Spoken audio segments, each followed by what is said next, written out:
غالبا في لحظة بتيجي لأي حد فينا، لحظة بتبص فيها حواليك وتسأل نفسك هو أنا بعمل كل ده ليه؟ ليه كل اللي بعمله مش بيجيب نتيجة؟ وده بالظبط اللي حاصل معايا. أنا بقالي 4 شهور بصنع محتوى ومفيش أي نتائج.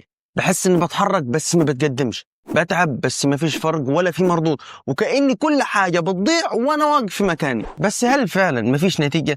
ولا في حاجات بتحصل واحنا مش واخدين بالنا؟ فتعالى نهدى شوية ونعرف ليه بنحس بكده، ونعرف كمان ازاي نواجه الشعور ده من غير ما يكسرنا ويكون سبب اننا نيأس ونوقف. صلي على النبي، جهز مشروبك ويلا بينا.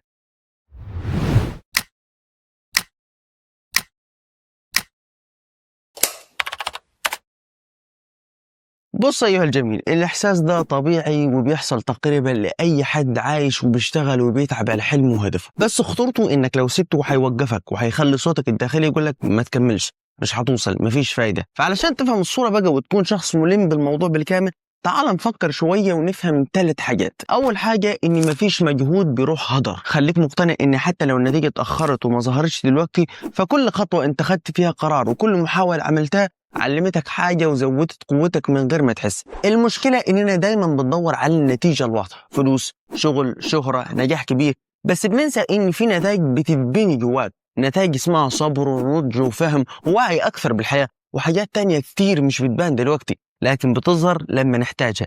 واللي بالمناسبة الصفات دي الفلوس ما تقدرش تشتريها. تاني حاجة، مش كل حاجة بتحصل قدامك لازم تبان فورا، واللي بتزرعه النهاردة مش لازم يطلع بكرة. شفت الكلام؟ يعني كلام كبير. يعني أنا يلا نكمل. خلينا متفقين إن في مجهود بيبان بسرعة وفي مجهود تاني بياخد وقت يتراكم ويتخمر ويستوي على مهله، واللي بتتعلمه النهاردة يمكن ما يجيبش نتيجة بكرة بس هيبان وقت ما تحتاجه. زي اللي بتمرن شهور وبيفتكر ان جسمه متغيرش، بس اول ما يبعد شويه ويبص على صورته قبل وبعد يلاحظ فرق كبير. يبقى النتائج مش دايما لحظيه، في حاجات بتتبني جواك في هدوء لحد ما يجي وقتها وتظهر. تالت حاجة، النجاح مش خط مستقيم. مفيش حد بيطلع لفوق من غير ما ينزل شوية ويتعب ويوقف ويمكن يرجع خطوة، بس الفرق انه بيرجع يكمل. فالطريق الصح فيه لخبطة وفيه ايام تحس انك بتضيع، بس كل ده جزء من الرحلة، وكل وجعة بتعلمك، كل تأخير بيكونك. فلو حسيت انك ماشي في طريق متكسر، اعرف انك ماشي في طريق بنسبة كبيرة طبيعي وصح. واعرف برضو ان الشخص اللي ماشي وبيوصل بسرعة ده مش طبيعي، او ممكن يكون بنسبة كبيرة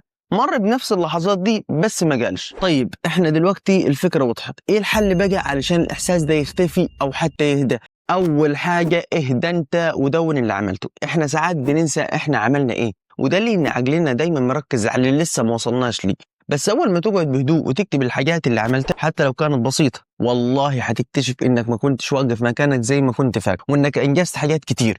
يبقى المشكلة مش انك ما بتتحركش، المشكلة انك مش شايف خطواتك لأنك ببساطة مش موثقها. الحاجة التانية، اسأل نفسك النتيجة اللي مستنيها واقعية ولا أنا مستعجل؟ أوقات بنطلب من نفسنا نتائج أكبر من حجم المرحلة اللي احنا فيها، زي واحد لسه بيبدأ تعلم في شيء معين وعايز يبقى محترف في شهر. هل ده معقول؟ أكيد لا. فاسأل نفسك هو أنا فعلا المفروض أكون وصلت ولا أنا مستعجل؟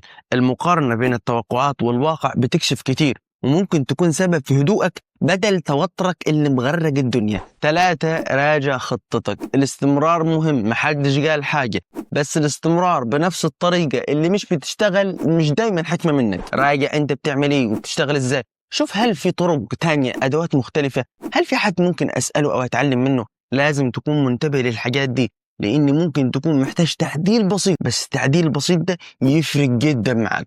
4، ابعد شوية عن المقارنة. المقارنة أكتر حاجة بتسرق منك إحساسك بالتقدم، وكل مرة هقولها لك، كل واحد له ظروفه وبداياته وتوقيته.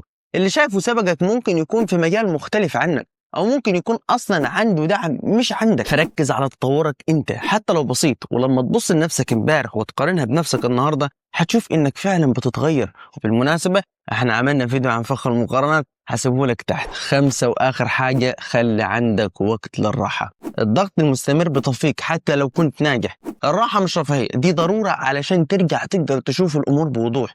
العقل المرهق مش دايما بيقدر اللي عملته، وممكن يخدعك ويخليك تحس انك فاضي وانت يا عيني غرقان انجازات ومش واخد بالك منها. وفي النهاية عايز اقول لك ما تستعجلش النتائج وما تقللش من خطواتك، لان مفيش حد بيمشي طريق بصدق الا وبيوصل. حتى لو اتأخر شوية. وانت ما دام بتحاول وبتتعب فانت في الطريق الصح حتى لو مش شايف النتيجة دلوقتي. وبس كده، متنساش بقى تعمل لايك وشير وتشترك في القناة وتفعل زر الجرس وتسيب لنا تعليق جميل شبهك. اخوكم محمد ابو السود، القاكم في فيديو جديد وحديث جديد من حديث تمك. دمتم في امان الله والسلام عليكم.